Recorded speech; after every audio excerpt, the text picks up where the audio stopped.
actually angels. Because if you actually read into the Bible, and we'll get into this later on maybe if I have time, but if you get into the Bible, it actually talks about how the angels have vehicles that they use. UFOs. I mean, come on. Vehicles. There was no such thing as vehicles, really, when fucking the Bible was written. Nor was there such thing as science. And, like at the beginning of the Bible, the first parts of the Bible that was written, 10,000 years ago, when people thought the earth was fucking flat, the Bible specifically describes the earth as being round. It was one of the first fucking descriptions of the earth, and then it also fucking, I don't know. There's so many things I could tell you guys that would fucking blow your mind. If I got into science and theology and all that bullshit. We're not.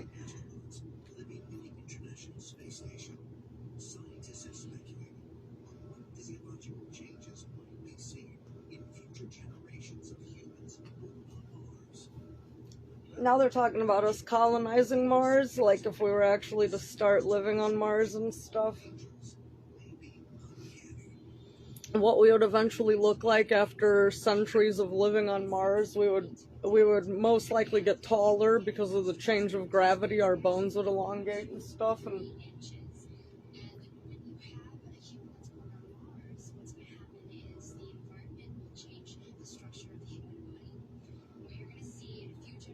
right. Taller and skinnier, because of the gravity. Like I just said. We'd start to look different. Listen. Quick to see better in the dark because you simply have less sunlight on Mars than you do on the Earth because it's farther away from the sun. They could also end up looking like representations of angels and various other godlike beings that we've read about in the Bible and other ancient documents. These attributes to somebody from a low-gravity planet like Mars or being in space for a long time may well be the attributes that we see of the fallen angels, being very tall and spindly and perhaps pale and with large eyes. Something that we might expect to be coming from another planet, like Mars. Like I said, though, I think they're not from any planet on this, in this universe. I think my personal thoughts are that they're in a different dimension, and that's why we only run into them sometimes, on accident or on purpose. Oftentimes on accident. In the case of ghosts and stuff like that. Well, hello. My name is Adrian Gilbert, and I'd like to welcome you once more to the Invisible College. So next I wanted to get into... a new series that I'm putting together. There it is. He's the personification. Satan. Satan is the source of torture and death and destruction. He is the ruler of hell. He grew arrogant, and he lost his heavenly position. He was thrown out of the heavens and fell. And he commands an army of demons united on a vengeful quest to destroy mankind. A demon needs a body to accomplish its evil purposes. You can't have it. So they can bring about their plan of death and destruction. But is the character known as the Prince of Darkness merely a myth? Or could he be something much, much more? Satan may well be a person, a god, an angel, an E.T. Who's been See, and there we go again with the angels and the extraterrestrials. Extraterrestrial beings. What if it were true? Did ancient aliens really help to shape our history? Mm-hmm. And if so, could evidence be found in centuries-old stories of a fallen angel? Could there really be a Satan conspiracy? You know, they do say the greatest trick the devil ever pulled was convincing the world he didn't exist.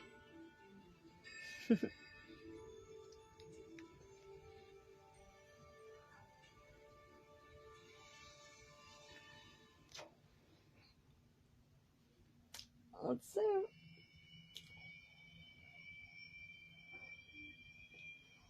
The Satan conspiracy. He is called Satan, Lucifer, the devil. Satan. And his name conjures up horrifying images of a horned demon whose sole purpose is to corrupt and destroy mankind. Satan is portrayed as the enemy of God, trying to destroy good people, to make good people bad, and to keep them from being saved, keep them from going to heaven so that they can go to hell where he's in charge. Satan has become the catch-all for the embodiment of evil. When we think of Satan, I think there are two different ways that our brains can go. The first is this almost comical character that rules over the land of flames, the red guy with the horns and the pitchfork. But then on the darker side, I think that Satan has become this very, very terrifying, frightening embodiment of evil who causes man to do terrible things, who is the source of torture and death and destruction. But are these perceptions of Satan correct? Is he really the master of all things evil in the universe? Lakeland, Florida, 2012. Hundreds of faithful followers congregate at the Ignited Church to witness the removal of demons from those who believe they're possessed by the devil. You let him go. All the pain and the hurt you've caused this man, you let him go. The devil wants to get even. How else to hurt the heart of God to the greatest possible extent, but to harm the beloved of his creation, the height of his creation, the thing that God loves most, humanity. What do you guys think about exorcisms? Do you think devils can possess your body? A priest or minister performs a sacred rite in order to confront Satan and drive him. Better yet, It is a ceremony do you think that most mental illness can be chalked up to and is considered demon possession? controversial even within the Catholic Church. I torment you with the blood of Christ. When I'm battling Satan, there are a lot of mind games going on, and it's a bit of a chess match. You think you have her, don't you? Don't you? Yes. Think she's yours. The Catholic Church and the Orthodox Church are the only two right now that I'm pretty sure still, you know, okay exorcisms and stuff. There's plenty of people that do exorcisms on the side, but they're not sanctioned by any church. Perhaps the answers can be found. Do you guys believe in demons? They sanction certain ones. They have a special guy that only does it. One person for all of Roman Catholic Church. No, it's not. Yes, there is. Are you sure? I'm positive the Roman Catholic Church does not allow other people. It's a thing that they don't openly admit to. Yeah, I know, but I thought that they had one guy that did it for each, just like they have a cardinal for each separate church. I thought it was one guy that did it for each separate church. That's how we do it in the Orthodox Church. No, there's like a special, like, Vatican, straight from the Vatican deals and stuff like that. That way it's like not publicly known. Hey, Lexus, how's it going on? They try to keep it all under wraps, kind of like nothing really happened. I'm talking about, what do you think about angels and aliens? Are they the same thing? I'd have to get deeper into. Okay, so this is like, because like a lot of people fucking see, I don't know. It's like, I'd have to get deeper into, like, because a lot of people that believe in aliens always talk about how aliens can shapeshift and shit like that. Well, Christians believe the same thing about angels. that angels present themselves certain ways to certain people so they won't frighten certain people and stuff like that. So, could they be the same thing? And, you know, people that don't believe in God just call them aliens because they don't know any better. Because if you actually read the Bible, I was telling people about how fucking, it actually talks about the aliens having vehicles that they use to, like, fly in. It's crazy. It's weird. Like, a lot of people don't know shit like that. It's really weird. Because, like, how did they know about vehicles 10,000 years ago when the earliest parts of the Bible were written and shit like that? In the form of a snake. And he finds Eve close to the one thing, the one law God gave mankind. So hold on. According to the book of Oh, look. Genesis, God placed two trees in the garden, the tree of life and the tree of knowledge, and forbade Adam and Eve to eat fruit from the tree of knowledge. Satan convinces Eve to eat of the fruit of the tree of the knowledge of good and evil. And she convinces Adam to do that. And of course, we see that suddenly their whole personality changes. prior to eating of the forbidden fruit, Adam and Eve were sinless. It means that the one law that God gave them, they had not disobeyed. Satan himself decided that if he could get them to break that one law, then sin would enter mankind. And when Adam ate, all mankind from that point on has been selfish, prideful, and were genetically given the ability and really the desire to rebel against authority, and thus obtain the knowledge of good and evil. But is this story of Adam and Eve really a fanciful account of how evil entered the world? Or might there be another, even more profound explanation?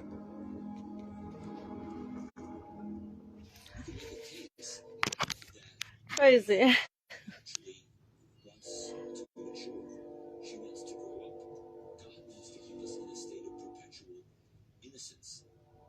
Infertility, perhaps. Right. Eve decides, So, knowing everything she can know about this world into which she has been placed, is the reason why even than obeying particular when we ate from the tree of knowledge of good and evil, Satan's wanting to give it brought sin into the world is because before that they were running around naked. They didn't know it was wrong to be naked. Why would it be wrong to be naked? There was no such thing as sin. not so fast. Humankind are perhaps worthy of this knowledge, and this I don't know. It's a whole... I'd have to go into the whole fucking book of Genesis and creation and all that, but... Was it a deliberate effort to Here, seduce man? let him explain it. Hold on. Against its creator? Or might Satan's real purpose have been to encourage mankind to share the fruits of God's wisdom? Ancient astronaut theorists believe more clues may lie in another book of the Hebrew Testament. Southern Israel. This dry, sun-blasted desert was once the realm of Edom, an ancient kingdom that some researchers believe was home to the biblical figure Job. According to the Hebrew Bible, Job was the guy in the Bible that God tested. He made a bet with Satan that he could test Job as much as he wanted and Job would never turn his back on him. So God let Satan test Job as much as he wanted, and God won the bet. Job never turned his back on him. I mean, it sucked for Job. He lost everything. Everyone he loved died. His family, his friends, everybody. He lost all his cattle, all his wealth. He lost his health. He got really skinny and got like sores on his skin and shit. It was horrible. But at the end, he got everything back threefold. So anyways, back to the story. Among the wealthiest men in the kingdom and owned enormous herds of cattle, sheep, and camels. He was also among the most righteous, making sacrifices to the Almighty God to atone for his transgressions and the sins of his family. In the story of Job, Satan is part of the heavenly council of angels, and the council meets, and God is at the council meeting, and basically he and Satan have a discussion. And God says, you know, look at Job. He's very faithful. And Satan, in charge of quality control, and says, well, of course, you know, you give him everything. What do you expect? And Satan actually challenges God and says, if Job were tempted, if he no longer had all of these wonderful things that God had given to him, what happens to him then? Satan convinces God that Job should be tested to see if he is really all that good. And this is where Satan becomes the first adversary, the first tester of humans. So it's interesting in this story, Satan is actually working with God as a kind of member of his staff or his heavenly council. The divine council of God is very interesting because we learned that it is composed of various angelic beings, including Satan. And the idea is that these are advanced beings The angels. who carry out God's orders and God's wishes from the commands Aliens and angels. It really seems like we're seeing some kind of divine bureaucracy, something like you would see in a corporate or a governmental bureaucracy. Could our notion of Satan as an evil force be incorrect? Ancient astronaut theorists believe there is much more to the story, and that the answer may be found not only in the pages of the Hebrew Bible, but on ancient scrolls. Scrolls whose origins date back thousands of years.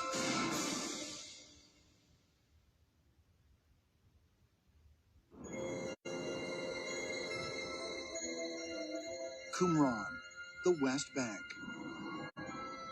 Here, during a series of excavations beginning in 1949, archaeologists unearthed hundreds of ancient scrolls.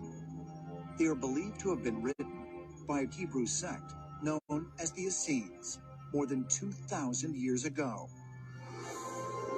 Several of the scrolls contain fragments of what has become known as the Book of Enoch, and the account of a rebellion launched by a group of angels called the Watchers. One of the most famous parts of the Book of Enoch is the story of the Watchers. This is a story about 200 angels that were charged with watching over mankind in its early stages and basically taking care of us, looking out for us. The Watchers are a group of angels who are dispatched to watch humans and to help humans. Now, the Watchers are very interesting because they are angels who interact with humans. There's a brief reference to... Yeah, I was just gonna say before they even brought it up,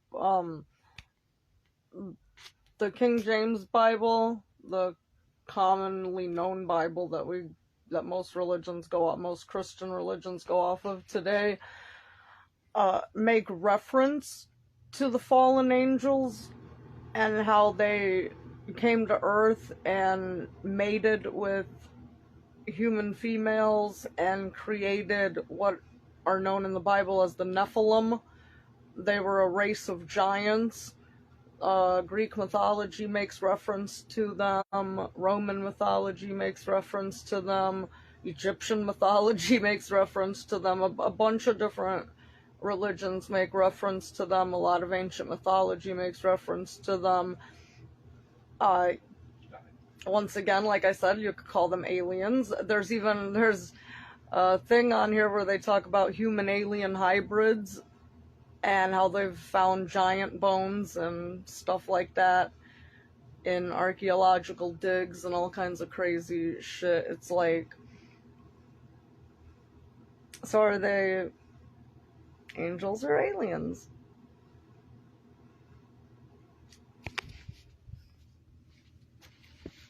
This in Genesis. But the Book of Enoch essentially expands that story and tells a more full story.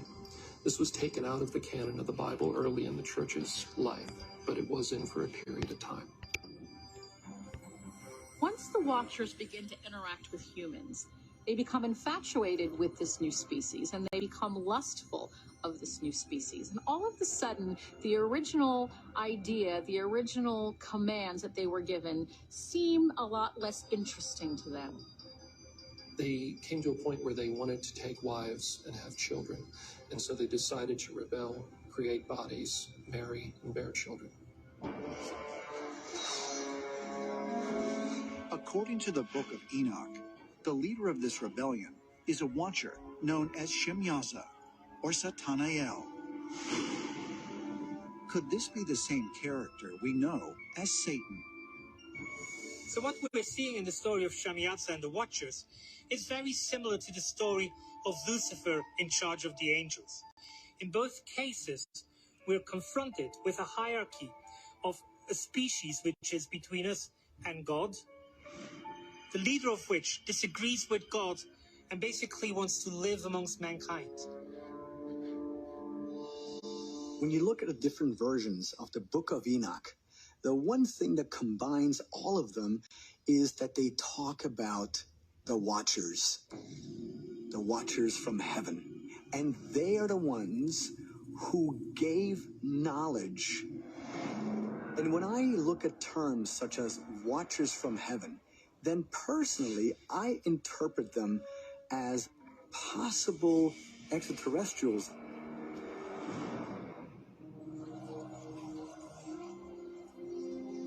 Do the ancient accounts of Shemyaza's revolt and Lucifer's fall suggest that Satan's efforts to corrupt mankind in the Garden of Eden were actually an attempt to give man forbidden knowledge? And might these legends be based not on myth, but on actual historical events? Events involving extraterrestrial visitors. Yeah, that's exactly what it is. But the problem is people that, no matter what, refuse to believe are going to call them aliens because they can't. Somehow they can wrap their mind around there being extraterrestrial beings, but not interdimensional beings, which makes no sense to me. You don't believe in a spirit realm, you don't believe in other dimensions, but you believe in extraterrestrial beings, which we have absolutely no evidence of whatsoever. Old dried up rivers on other planets is not proof of extraterrestrial beings. I mean, it might be proof that there once was civilizations on other planets, but who created those civilizations? And where did they go? You know what I'm saying? Because they're not around now. We don't have any proof that there's anybody out there now. And then there's the unseen universe, because you know we can only see like 93 million light years out. So we don't know what or if there's anything beyond that. And then that's why there's another crazy theory that like our universe is actually like trapped inside a black hole or some crazy shit like that. And that's why we can only see so far out, because light gets trapped and can't, you can't see what's outside of the black hole. You can only see what's inside of it. It's crazy.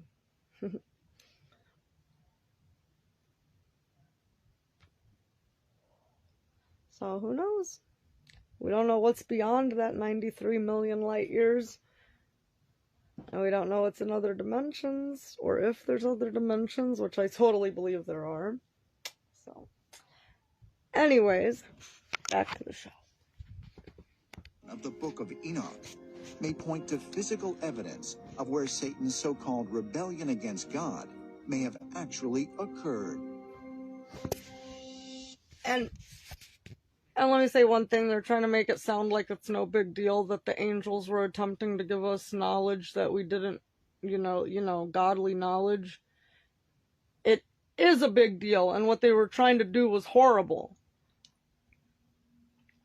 So don't let them try to make it sound like what they were doing was good for us.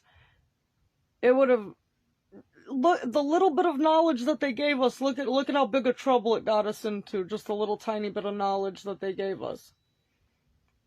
Could you imagine if we could think like they thought? And what we would do with it?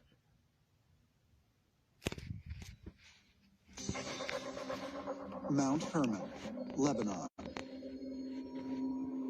Straddling the border of Syria, this legendary mountain, as described in the book of Enoch, is the peak where Shemyaza and the Watchers descended to earth. In the book of Enoch, there's a reference to Mount Hermon.